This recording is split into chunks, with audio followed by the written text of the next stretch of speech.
तो hello friends, स्वागत है एक बार फिर से आप सभी का आपके अपने चैनल लेट्स एग्जाम ऑफिशियल में। साथियों, आज के इस वीडियो में हम लोग देखने वाले हैं जीके एंड जीएस के इम्पोर्टेंट क्वेश्चन जो कि आपके आने वाले एग्ज़ाम में ज़रूर पूछे जा सकते हैं, क्योंकि ये हमारे सारे प्रीवियस ईयर क्वेश्चन हैं जो कि हमारे एसएससी में पूछे गए हैं। तो वीडियो में लास्ट तक जरूर बने रहिएगा साथियों। और अगर आप हमारे इस चैनल पर नए नए विजिट कर रहे हो तो चैनल को सब्सक्राइब जरूर कर लीजिएगा। साथ ही साथ साथियों, आप जितने भी स्टडी रिलेटेड ग्रुप में जुड़े हों उन सभी में इस वीडियो का लिंक ज़रूर शेयर कीजिएगा, क्योंकि ये क्वेश्चंस काफ़ी इंपॉर्टेंट हैं और आपके एसएससी जीडी में ये क्वेश्चन आपको देखने को ज़रूर से मिल सकते हैं। तो चलिए वीडियो को फटाफट शुरू करते हैं।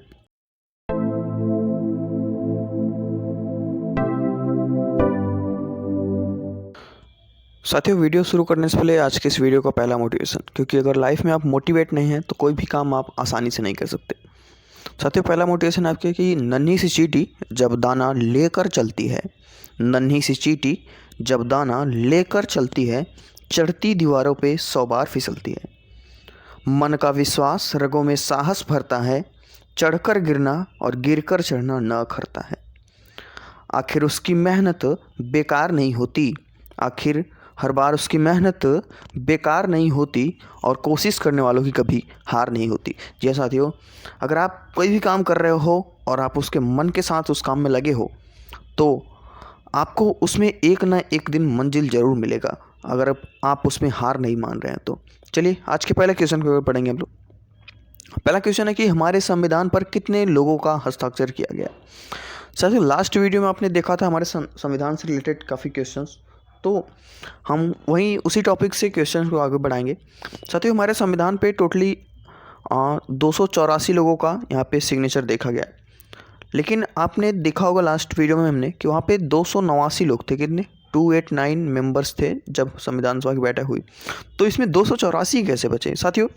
उनमें से बीच में कई लोगों की डेथ हो गई, कई लोग वहाँ पे तबीयत ख़राब होने की वजह से आ नहीं पाए जब लास्ट बार 12वीं बार हमारी सभा बैठी सिग्नेचर के लिए। तो कई सारे वहाँ पे कारण थे जिस वजह से सिर्फ 284 लोग वहाँ पे पहुँच पाए थे। अगले क्वेश्चन को देखते हैं साथियों। अगला क्वेश्चन है कि हमारे संविधान पर पहला हस्ताक्षर किसने किया। साथियों, ये एसएससी में आपका पूछा गया था अभी अगले साल ही। साथियों, जो हमारा संविधान है उस पर पहला सिग्नेचर जवाहरलाल नेहरू ने किया है। कौन? जवाहरलाल नेहरू जी हाँ। अब यहाँ पे कन्फ्यूज़न काफ़ी होती है, कई लोग क्या करते हैं BR अम्बेडकर पे क्लिक कर देते हैं, लेकिन ये वहाँ पे उनका एक नंबर कट जाता है। जी हाँ साथी, जवाहरलाल नेहरू ने उस पर अपना पहला सिग्नेचर किया है। अगला क्वेश्चन है साथियों कि हमारे संविधान पर अंतिम हस्ताक्षर किसने किए। साथियों, हमारा संविधान में उसमें जो लास्ट सिग्नेचर है वो फिरोज़ गांधी ने किया है। किसने? फिरोज़ गांधी ने। जी हाँ, पहला सिग्नेचर तो जवाहरलाल नेहरू ने करा, फिर फिरोज़ गांधी ने करा। अगले क्वेश्चन को देखते हैं साथियों। अगला क्वेश्चन है कि राष्ट्रपति अपना इस्तीफा पत्र किसको देता है। साथियों, ये क्वेश्चन भी आपका एसएससी में पूछा गया था लास्ट ईयर ही कि राष्ट्रपति जो है अपना इस्तीफा पत्र किसको देता है। तो क्या राष्ट्रपति अपना प्रधानमंत्री को देता है, या सीजीआई यानी चीफ जस्टिस ऑफ इंडिया, या उपराष्ट्रपति। तो साथियों, राइट आंसर हो जाता है यहाँ पे उपराष्ट्रपति। कौन? उपराष्ट्रपति को देता है अपना इस्तीफा। उपराष्ट्रपति जो है वो सिग्नेचर मतलब जब उसको इस्तीफा पत्र राष्ट्रपति देगा तो यहाँ से ये लेके जाएगा सीजीआई के पास। किसको पास? सीजीआई के पास। फिर यहाँ पे जब सिग्नेचर हो जाएगा तब इसको इस्तीफा पत्र इसका कंफर्म होता है। अगले क्वेश्चन को देखते हैं साथियों। अगला क्वेश्चन है कि राष्ट्रपति के कार्यकाल के बारे में किस अनुच्छेद में लिखा गया है। साथियों, जो राष्ट्रपति का कार्यकाल है यानी जो उसके वर्किंग आवर है उसके बारे में क्वेश्चन कि किस अनुच्छेद में इसके बारे में लिखा गया। तो साथियों, जो अनुच्छेद 56 है, कौन सा? अनुच्छेद 56। जी हाँ, आर्टिकल 56 जो है इसमें राष्ट्रपति के कार्यकाल के बारे में लिखा गया है कि उसका जो है वे 5 साल तक रहेगा और ये फिर से भी चुनाव लड़ सकता है। लेकिन यूएस में क्या होता है कि वहाँ पे कोई भी अगर राष्ट्रपति हो तो 2 बार से ज़्यादा नहीं बन सकता। लेकिन इंडिया में क्या रूल है कि यहाँ पे आप अनलिमिटेड टाइम तक राष्ट्रपति बन सकते हैं। ज़रूरी वहाँ पे होता है कि आपको वहाँ पे संसद में चुना भी जाए, ऐसा नहीं है कि आप अपने मन से भी बन जाएंगे। अगले क्वेश्चन देखते हैं साथियों। अगला क्वेश्चन है कि राष्ट्रपति को उसके पद से निरस्त करने के नियम किस अनुच्छेद में लिखे गए। साथियों, किसी भी राष्ट्रपति को निरस्त करना यानी महाभियोग उसके ऊपर लगाया जाता है जब वो संविधान के हिसाब से काम को नहीं करता है, यानी संविधान का उल्लंघन करता है, तो उस समय राष्ट्रपति के ऊपर महाभियोग लगाया जाता है, यानी उसको निरस्त किया जाता है, उसके पद से हटाया जाता है। और ऐसा करने से पहले राष्ट्रपति को वहाँ पे 14 दिन पहले एक नोटिस भेजी जाती है कि आपके ऊपर एक कंप्लेन आया है, आप इसके बचाव के बारे में कुछ क्या कहना चाहते हैं। तो 14 दिन पहले इसको वहाँ पे राष्ट्रपति को नोटिस मिल जाती है। और ये सब जो हमारा नियम है ये इसमें अनुच्छेद 61 में लिखा गया है। जब राष्ट्रपति के ऊपर महाभियोग लगता है उसको पद से निरस्त किया जाता है। अगले क्वेश्चन को देखते हैं साथियों। अगला क्वेश्चन है कि राष्ट्रपति के ऊपर महाभियोग लगाने का नियम किस देश के राष्ट्र संविधान से लिया गया है। जी हाँ साथियों, जो राष्ट्रपति के ऊपर महाभियोग यानी उसके पद से हटाना, ये हमने अमेरिका के संविधान से लिया है। कहाँ के? अमेरिका के संविधान से। जी हाँ साथियों, अमेरिका के संविधान से हमने इसको लिया। और अमेरिका का राष्ट्रपति जो है वो 2 बार ही बन सकता है, कोई भी हो वो 2 बार बन सकता है। लेकिन इंडिया में जो ये नियम है कि आप राष्ट्रपति कितनी भी बार बन सकते हैं। अगले क्वेश्चन देखते हैं साथियों। अगला क्वेश्चन है कि G20 सम्मेलन का स्थापना कब हुआ था। साथियों, यहाँ पे G20 जो सम्मेलन हमारा है, इसमें G20 यानी इसमें 20 देश शामिल हैं। और इस सम्मेलन की यहाँ पे स्थापना हुई थी 1999 में। कब? 1999 यानी इसका दूसरा वाला ऑप्शन बिल्कुल करेक्ट होगा। अगले क्वेश्चन को देखते हैं साथियों। अगला क्वेश्चन है कि राष्ट्रगान और राष्ट्रीय गीत, क्या राष्ट्रगान और राष्ट्रीय गीत को किस दिन अपनाया गया था। साथियों, यहाँ पे हमने राष्ट्रगान और राष्ट्रीय गीत को 24 जनवरी को, कब? 24 जनवरी को अपनाया था। जब हमारा संविधान बना था 24 जनवरी को, हमने उसको लागू किया 26 जनवरी को, 2 दिन बाद। क्योंकि साथियों 26 जनवरी को इसलिए लागू किया हमने कि 26 जनवरी 1930 को हमने पूर्ण स्वराज दिवस के रूप में मनाया था। और इसी वजह से हमने अपने संविधान को 2 दिन बाद लागू किया। 2 दिन क्या, हमने इसको 2 दिन बाद लागू किया। और हमने संविधान को और राष्ट्रगान और राष्ट्रीय गीत को 24 जनवरी को ही, जिस दिन वो बन के तैयार हो गया था, उसी दिन हमने इसको अपनाया था। अगले क्वेश्चन को देखते साथियों। अगला क्वेश्चन है कि संविधान सभा की पहली बैठक कब हुई थी। साथियों, जो संविधान सभा की पहली बैठक है वो 9 दिसंबर को हुई थी। कब? 9 दिसंबर। पहली बैठक साथियों 9 दिसंबर को, दूसरी 11 को और तीसरी 13 को हुई थी। यानी 3 बैठक हुई थी संविधान सभा की उस टाइम पे। अगले क्वेश्चन को देखते साथियों। अगला क्वेश्चन है कि संविधान को अपने हाथों से किसने लिखा था। जी हाँ साथियों, अपने हैंड राइटिंग से किसने लिखा था संविधान को। साथियों, प्रेम बिहारी नारायण रायजादा। कौन? प्रेम बिहारी नारायण रायजादा। इन्होंने अपने हाथों से संविधान को लिखा था। ये साथियों राइटिंग का काम करते थे इनके पूर्वज भी और ये भी। तो इन्होंने एक वहाँ पे टर्म्स रखा कि हम संविधान को लिख तो देंगे, लेकिन हर पन्ने पे मेरे और मेरे दादाजी का वहाँ पे नाम होगा, सिग्नेचर होगा। तो हमने राइटिंग वाली बात तो इनकी मानी, लेकिन जो सिग्नेचर वाली बात थी तो इनको हमने टाला। और लास्ट पेज पे का, संविधान के लास्ट पेज पे हमने इनके दादाजी और इनका नाम लिखा है।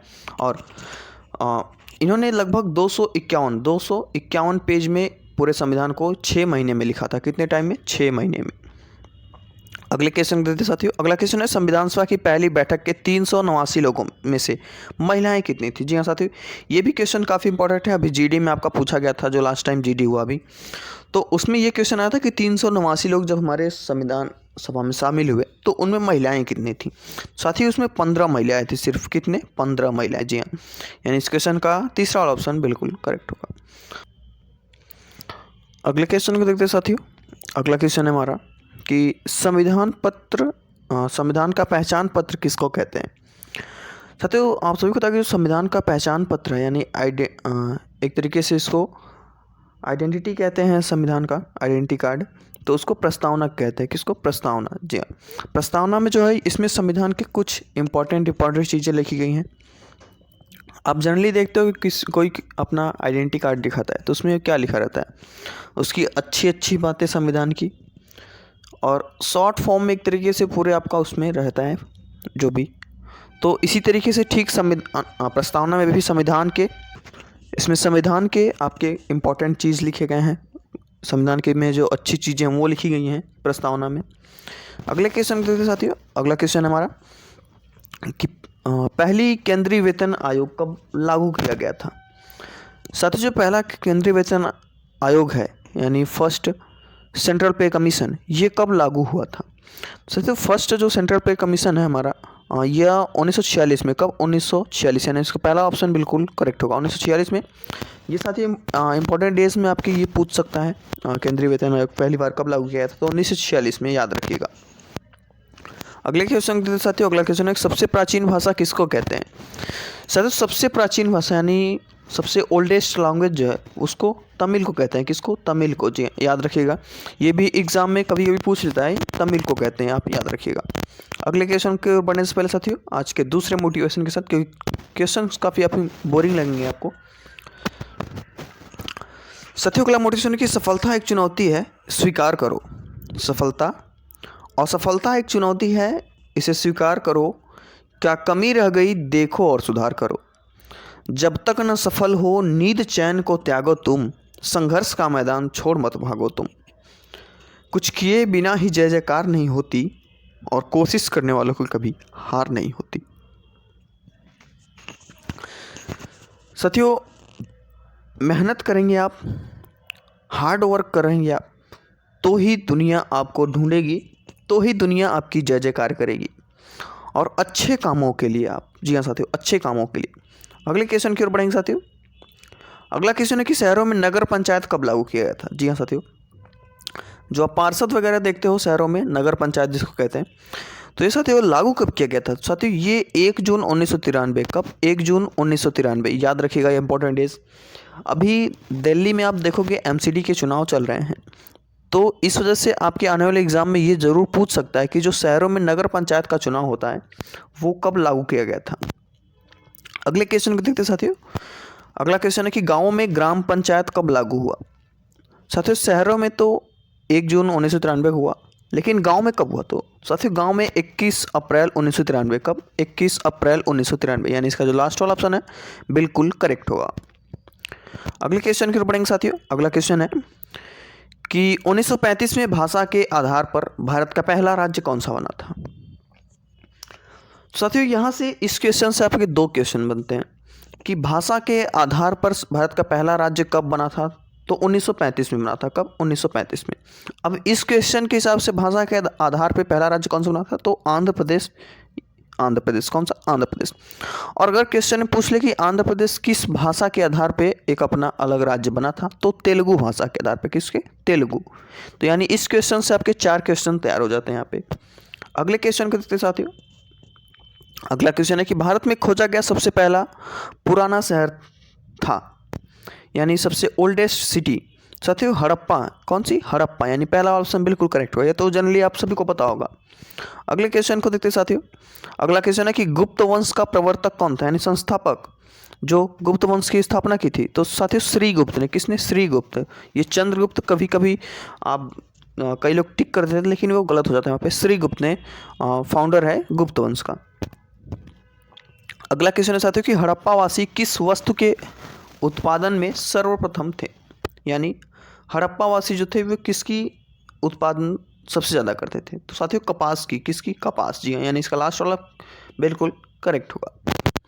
अगले क्वेश्चन को साथियों। अगला क्वेश्चन है कि नालंदा विश्वविद्यालय की स्थापना किस गुप्त शासक द्वारा की गई थी। कुमारगुप्त प्रथम। कौन? कुमारगुप्त प्रथम के द्वारा की गई थी नालंदा विश्वविद्यालय की स्थापना। अगले क्वेश्चन को देखते साथियों। उद्देशिका प्रस्ताव पारित कब हुआ था। पंडित जवाहरलाल नेहरू ने जब उद्देशिका प्रस्ताव पारित किया उसके 2 महीने बाद, यानी पारित किया जब, वो डेट इसमें पूछ रहा है, और जो ये लागू हुआ था उसके 2 महीने बाद। जी हाँ, साथ ही क्वेश्चन के हिसाब से जो हमारा ये उद्देशिका प्रस्ताव है यह 22 जनवरी 1947 को पारित हुआ था। कब? 22 जनवरी 1947। अगले क्वेश्चन को देखते साथियों। अगला क्वेश्चन है कि रामायण का अनुवाद फारसी में किसने किया था। साथियों जो रामायण है इसका अनुवाद फारसी में किया था बदायूनी ने। किसने? बदायूनी। जी हाँ, ये कवि था। इसने रामायण जो है हमारी उसको संस्कृत से फारसी में कन्वर्ट किया था। अगले क्वेश्चन को देखते साथियों। अगला क्वेश्चन है कि शेरशाह की मृत्यु कहाँ लड़ते हुए हुई थी। साथियों जो शेरशाह है इसकी मृत्यु मैदान में लड़ते हुए हुई थी। साथियों क्वेश्चन के हिसाब से कलिंजर में हुई थी। कहाँ पे? कलिंजर। यानी इसका जो लास्ट वाला ऑप्शन है बिल्कुल करेक्ट होगा। शेरशाह की मृत्यु कलिंजर के मैदान में लड़ते हुए हो गई थी। अगले क्वेश्चन को देखते साथियों।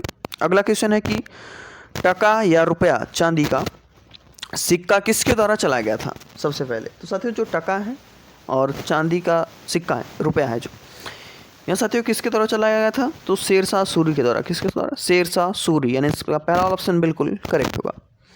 अगले क्वेश्चन को देखते हैं साथियों। अगला क्वेश्चन है कि हजारा राम मंदिर किस राज्य में था। साथियों हजारा राम मंदिर जो है हमारा यह विजयनगर में, कहाँ, विजयनगर। साथियों ये एसएससी में पूछा गया क्वेश्चन है आपका, तो मैं सारे इसमें प्रीवियस ईयर क्वेश्चन ही लूँगा एसएससी के। अभी एसएससी जीडी का एग्जाम होने वाला है, तो उस हिसाब से आपके एसएससी जीडी के इसमें क्वेश्चन ज़्यादा देखने को मिलेंगे। तो हजारा राम मंदिर विजयनगर में स्थित था। अगले क्वेश्चन देखते साथियों। अगला क्वेश्चन है कि संविधान दिवस कब मनाया जाता है। साथियों ये क्वेश्चंस आपका इंपॉर्टेंट डेज जो करंट अफेयर में चल रहे हैं उसमें, और ये वाला क्वेश्चन उसी में नोट करके रखिएगा, इंपॉर्टेंट डेज का जो आप नोट्स बना रहे हो। साथियों जो संविधान दिवस है हमारा यहाँ कब मनाया जाता है, तो 26 नवंबर। कब, 26 नवंबर को। जी हाँ। अगले क्वेश्चन की ओर बढ़ेंगे साथियों। अगला क्वेश्चन हमारा कि मुस्लिम लीग के संविधान द ग्रीक बुक का प्रारूप किसने बनाया था। साथियों जो मुस्लिम लीग के संविधान द ग्रीक बुक है इसका प्रारूप बनाया था मौलाना मोहम्मद अली गौहर। कौन, मौलाना मोहम्मद अली गौहर, यानी इसका जो पहला ऑप्शन बिल्कुल करेक्ट होगा। आज के इस वीडियो का लास्ट क्वेश्चन साथियों कि गांधी इरविन समझौता कब हुआ था। साथियों जो हमारा गांधी इरविन समझौता है यह 1931 में हुआ था। कब, 1931 में। जी हाँ साथियों ये इंपॉर्टेंट क्वेश्चन आपके 30 जो क्वेश्चन है इसको आप याद कर लीजिएगा, और ये काफ़ी इंपॉर्टेंट है, तो एग्जाम में आपको जरूर देखने को मिल सकते हैं। आप इसका नोट्स बना कर जरूर रखिएगा। और इंपॉर्टेंट डेज के जो मैंने आपको बताया कि संविधान दिवस जैसे 26 नवंबर को, तो इस हिसाब से आप जो करंट अफेयर के इंपॉर्टेंट डेज हैं और जो इसमें के इंपॉर्टेंट डेज मिल रहे हैं आपको, और जैसे ये 1931 वाला, ये सारे ये आपके वन लाइनर क्वेश्चन है और ये एग्ज़ाम में ज़्यादातर पूछता है। तो ये वीडियो कैसे लगी ये हमारे कमेंट बॉक्स में ज़रूर बताइएगा। अगर वीडियो पसंद आएगा तो वीडियो को लाइक जरूर से करिएगा साथियों। और अगर आपको इसका पीडीएफ चाहिए होगा तो पीडीएफ का आपको नीचे डिस्क्रिप्शन में मिल जाएगा टेलीग्राम चैनल का लिंक, वहाँ से आप हमारे टेलीग्राम चैनल को ज्वाइन कर लीजिएगा। वहाँ पे आपको इसका पीडीएफ बिल्कुल फ्री में अवेलेबल है, इसके भी, और जो हमारा करंट अफेयर का महासंग्राम बैच चल रहा है उसका। साथ ये हमारा जीके एंड जीएस का 2.0 बैच चल रहा है एसएससी और सभी एग्ज़ाम के लिए। तो वीडियो में बने रहिएगा साथियों इसी तरीके से आप, और साथ ही साथ इसको आप जितने भी स्टडी रिलेटेड ग्रुप में जुड़े हों उनमें ज़रूर से शेयर कीजिएगा। साथियों अंत में बस इतना ही कहना चाहूँगा कि सपने पूरे करने निकलोगे तो मुश्किलें हज़ार आएंगी, लेकिन वो पल बड़ा खूबसूरत होगा जब आपकी कामयाबी शोर मचाएगी। साथियों मिलेंगे ऐसा ही क्वेश्चन के साथ आपके एक अगले वीडियो में, तब तक के लिए